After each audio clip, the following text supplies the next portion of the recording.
راز و ز خاطر ببرم.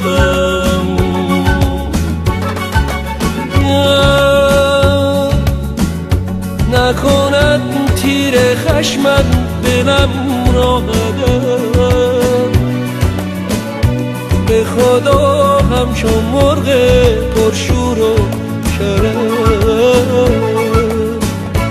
به سویت ببرم.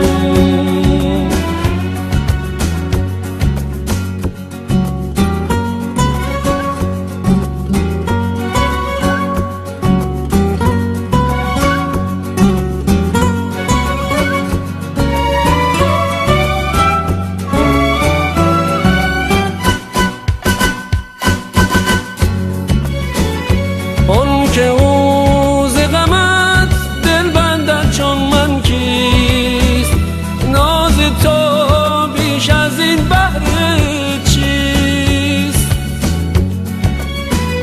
آن که او ز غمت دل بندد چون من کیست، ناز تو بیش از این بهر چیست؟ تو علاوه نازی در بزمم بنشین، من تو را وفادارم، بیا که جزی نباشد هنرم. این همه بی وفایی ندارد ثمر، به خدا اگر از من نگیری خبر،